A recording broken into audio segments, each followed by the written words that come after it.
Audio clip number 73 انشاءاللہ عز و جل۔ اس آڈیو کلپ میں قرآن پاک کی سورہ بقرہ کی آیت نمبر 212 سے 214 کی تلاوت، ترجمہ اور تفسیر قرآن صراط الجنان سنیں گے۔ بسم اللہ الرحمن الرحیم۔ ترجمہ: اللہ کے نام سے شروع جو نہایت مہربان رحمت والا ہے۔ زین للذین کفروا الحیاة الدنیا ویسخرون من الذین آمنوا والذین اتقوا فوقهم یوم القیامة واللہ یرزق من یشاء بغیر حساب۔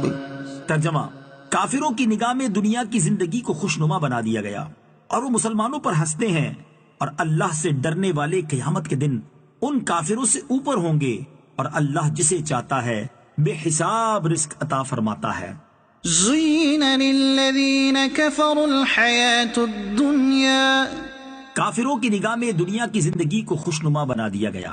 کافروں کے لیے دنیا کی زندگی آراستہ کر دی گئی، یعنی انہیں یہی زندگی پسند ہے، وہ اسی کی قدر کرتے اور اسی پر مرتے ہیں۔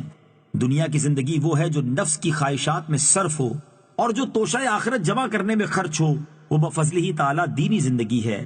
اس آیت میں وہ لوگ داخل ہیں جو آخرت سے غافل ہیں۔ وَيَسْخَرُونَ مِنَ الَّذِينَ آمَنُوا، اور وہ مسلمانوں پر ہنستے ہیں۔ تفسیر صراط الجنان میں ہے کفار غریب مسلمانوں کا مذاق اڑاتے تھے، جیسا کہ حضرت عبداللہ بن مسعود، حضرت عمار بن یاسر، حضرت سہیب اور حضرت بلال رضی اللہ تعالی عنہم کو دیکھ کر کفار مذاق اڑایا کرتے تھے اور دولت دنیا کے غرور میں اپنے آپ کو اونچا سمجھتے تھے۔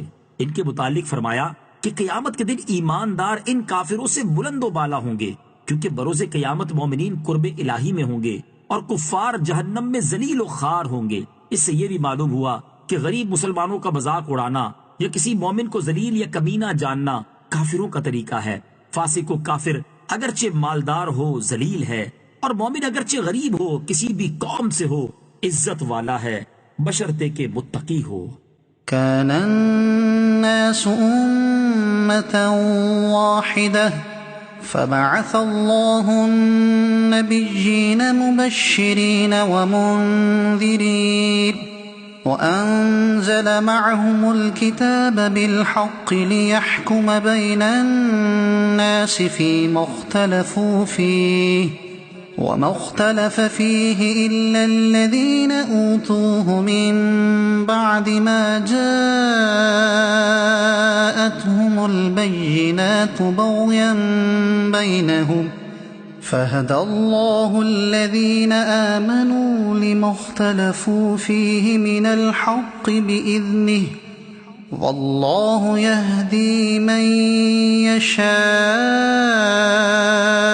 إلى صراط مستقيم۔ ترجمہ: تمام لوگ ایک دین پر تھے تو اللہ نے انبیاء بھیجے خوشخبری دیتے ہوئے اور ڈر سناتے ہوئے، اور ان کے ساتھ سچی کتاب اتاری تاکہ وہ لوگوں کے درمیان ان کے اختلافات میں فیصلہ کر دے۔ اور جن لوگوں کو کتاب دی گئی انہوں نے ہی اپنے باہمی بغض و حسد کی وجہ سے کتاب میں اختلاف کیا۔ یہ اختلاف اس کے بعد کیا کہ ان کے پاس روشن احکام آ چکے تھے، تو اللہ نے ایمان والوں کو اپنے حکم سے اس حق بات کی ہدایت دی جس میں لوگ جھگڑ رہے تھے، اور اللہ جسے چاہتا ہے سیدھی راہ دکھاتا ہے۔ کان الناس امۃ واحدہ، تمام لوگ ایک دین پر تھے۔ تفسیر صراط الجنان میں ہے حضرت آدم علیہ السلام کے زمانے سے حضرت نوح علیہ السلام کے عہد تک سب لوگ ایک دین اور ایک شریعت پر تھے، پھر ان میں اختلاف ہوا تو اللہ تعالیٰ نے حضرت نوح علیہ السلام کو مبعوث فرمایا۔ یہ بعثت میں پہلے رسول ہیں۔ ام حسبتم ان تدخلوا الجنة ولما يأتكم مثل الذين خلوا من قبلكم مستهم البأساء والضراء وزلزلوا حتى يقول الرسول والذين آمنوا معه متى نصر الله ألا إن نصر الله قريب۔ ترجمہ: کیا تمہارا یہ گمان ہے کہ جنت میں داخل ہو جاؤ گے حالانکہ ابھی تم پر پہلے لوگوں جیسی حالت نہ آئی؟ انہیں سختی اور شدت پہنچی اور انہیں زور سے ہلا ڈالا گیا، یہاں تک کہ رسول اور اس کے ساتھ ایمان والے کہہ اٹھے اللہ کی مدد کب آئے گی؟ سن لو بے شک اللہ کی مدد قریب ہے۔ ام حسبتم ان تدخلوا الجنہ، کیا تمہارا یہ گمان ہے کہ جنت میں داخل ہو جاؤ گے؟ تفسیر صراط الجنان میں ہے یہ آیت غزوہ احزاب کے متعلق نازل ہوئی، جہاں مسلمانوں کو سردی اور بھوک وغیرہ کی سخت تکلیفیں پہنچی تھیں۔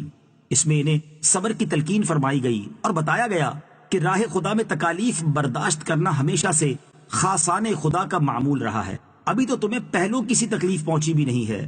بخاری شریف میں حضرت خباب بن ارت رضی اللہ تعالیٰ عنہ سے مروی ہے کہ نبی کریم صلی اللہ تعالیٰ علیہ وآلہ وسلم خانہ کعبہ کے سائے میں اپنی چادر مبارک سے تکیہ لگائے ہوئے تشریف فرما تھے۔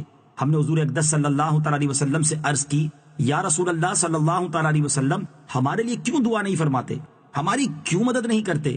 ارشاد فرمایا، تم سے پہلے لوگ گرفتار کیے جاتے تھے، زمین میں گھڑا کھود کر اس میں دبائے جاتے تھے، آرے سے چیر کر 2 ٹکڑے کر ڈالے جاتے تھے اور لوہے کی کنگھیوں سے ان کے گوشت نوچے جاتے تھے، لیکن ان میں سے کوئی مصیبت انہیں ان کے دین سے روک نہ سکتی تھی۔